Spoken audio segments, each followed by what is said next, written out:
And because I'm here to just piss everyone off. Another one. Have you seen this story? No. All right, so forgive me, I'm going to censor this language. Big shout out to the Indian community in Mernda, Melbourne. They had a big festival, and the rubbish was carried into and dumped into a waterway, and they were caught on camera doing it. So this is the footage here, and this has gone hugely viral. Look at that, 3.7 million views. Yeah. This is our multiculturalism at work here, guys. That's a problem. That's a problem. Yeah. Now, again, I'm going to say what I've said over and over again. Those individuals need to be identified, and the Indian community should help in identifying them, because I know there's a lot of Indians that would also be disgusted by this, and certainly wouldn't want this to be viewed by the wider public as representative of all of them. So I would expect the Indian community should be helping with inquiries about this, and those individuals absolutely need to be held to account. I would say a good, 400 hours of community service picking up rubbish by the side of the road with one of those little pincer things should adjust their attitude a little bit. And a significant fine. Well, yeah, potentially. But this is the thing, those individuals are responsible for those actions, and they need to be held accountable. You say this often when we talk about immigration, right? Like they need to be held to our laws. And, this is the one thing where we disagree on. You don't think they should be held accountable to our laws? No. I'm putting words in your mouth. I'm being No, immigration. Yeah. I have a real issue with us allowing people to come into this country and stay either through permanent residency or even citizenship who do not value what we value. They have incompatible cultural values. I don't mind what religion they practice. I don't mind their customs. I don't mind them opening their own shops. But there are things that are done in India, let's use India specifically, that we know what India looks like. We know what India's like. Go visit the Ganges River right? sometime. And that is a cultural thing. It is what they do, right? So I see something like this and it infuriates me because that's just one of them caught on camera, right? And I'm not saying this is representative of the entire Indian community, but I dare say there's a lot of this going on that goes unchecked and unnoticed because A, Australians are apathetic, B, also you don't want to come across racist because, political climate. This sort of stuff, I'm glad it's blown up because this is a conversation that needs to be had. And I've talked about this before. We're not allowed to have these conversations because it's culturally insensitive or it's racially biased, racist, right? Yeah. This has got nothing to do with race. This is a cultural incompatibility. This is an imported habit. This is the way they behave back in India. And I've said this before. India is a huge country with a class system and a huge disparity between the haves and the have-nots, right? We don't know who these people are, where they've come from, but I dare say... They would have come from the wealthier part of India because they're here.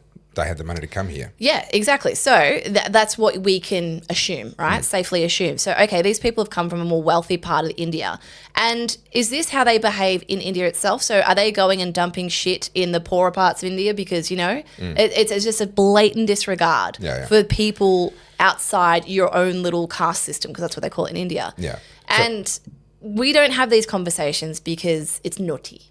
Well, you made the comment there that there is a cultural incompatibility, and I agree, but the cultural expectations that we have are expressed through our laws. And yes, I'm famous for the good people break bad laws. This is not a bad law. Not dumping your rubbish and making it somebody else's problem. That's not a bad law. That's a good law. That's actually about just looking after God's, the planet that we've been given and being good stewards of that. So we have expressed our cultural expectations with laws against simply making your rubbish somebody else's problem. You're not allowed to do that. You have to put it into one of the places where rubbish is designated to go so that you're not just dumping it on somebody else and making it somebody else's problem. We have that cultural expectation expressed through law. So if we properly uphold our laws, get the Indian community to help us to identify who those people were, make sure they get held accountable and made example of, then Indian people at that point say, that's the cultural expectation, I'll abide by that. Or they start to go, maybe I'm not as welcome here, as comfortable here. Maybe I don't like it here quite so much. And I'm all, we've talked about shame. We've talked about I was about to say, I'm about to say? Yes. In the voice of Darren Hinch. Yeah. Shame. So absolutely, those people do need to be shamed for doing that, and they do need to be made an example of, so that the members of the Indian community that haven't been doing that and have been saying, hey guys, we don't do that over here, because I guarantee you those conversations will be happening amongst families, parents trying to admonish children or whatever it may be. They get vindicated. Hey guys, I was right. Yeah. And the people who said, nah, screw that, they start to go, this has got some consequences. This has got, at a minimum, some public shame. And shame is very, very powerful within your own community as well. Yep. Right? So to actually get the Indian community on board and to say, if this shit keeps happening, your social license is going to come under threat. Like, the people of Australia are not going to tolerate this. You guys need to help us to clamp down on the individuals who are disregarding our cultural expectations and our laws around the fact that we want to have a clean environment and clean waterways, and not simply make our rubbish somebody else's problem. Help us do that. Yep. Or else there are going to be social consequences at the very least. Yeah, I agree. So with the shame thing, right, bringing that back into the forefront, we shame people, or white people, every day with the current political climate. Yep. You know, this sounds white, or that's a white person problem, or, you know, it's colonialism. Middle-aged white man is the ultimate put down. 100%. Like, those kind of things are easily and freely said. Yeah. But if we said, you know, if we stereotype this Indian behavior that makes you racist, what I'm trying to advocate for, and maybe I don't have the right word for it, is I don't really care whether you're black, white, blue, purple, pink. I don't care what your sexual proclivities are. I don't give a shit about anything about you. What I care about is the fact that we live a certain way here. We have a certain set of values. Like them or fuck off. Yeah. Right? And if you don't adhere to our values, we will shame you. Yeah. And you will either adopt them or correct, fuck off. Correct, and I agree. So there's that bumper sticker, love it or leave it. Yeah. Right, and that was viewed as really deeply racist. Oh, you're telling them they're not welcome. No. That bumper sticker doesn't say you're not welcome. Yeah. It says love the place that you've come to. Yes. Or fuck off. 100%. Right? It doesn't say you're not welcome. It says you're welcome as long as you actually say, hey, look at this beautiful place. Let me become a part of it. Yeah. I'm going to love this place. I'm going to look after this place. I'm going to adopt the values and the cultural norms that made this place amazing. Love it or leave it is not a racist slogan. And this is what I want to encourage. I did a little video last week about political correctness is dead. And it's going to take a while for it to completely wash over, you know, the mainstream. Yeah. There's always the bitter clingers. Yeah. But as far as like not being able to say the unsayable, we have to. Yeah. You know, if it's African youth crime, we have to call it African youth crime. I don't give a shit if someone's going to call me a racist. Call me whatever the fuck you want. You have for the last 6 years. Yeah. This is a problem exclusive to South Sudanese African immigrants, Okay, right? so there you've gone too far because you said it's exclusive to them. Well, not totally. It is a particular problem amongst their number, and the individuals responsible for that particular problem need to be dealt with properly. But let's not overstate the case. It's not exclusive. No, it creates a social contagion too. It does, yes. And you've heard about the broken window theory, right?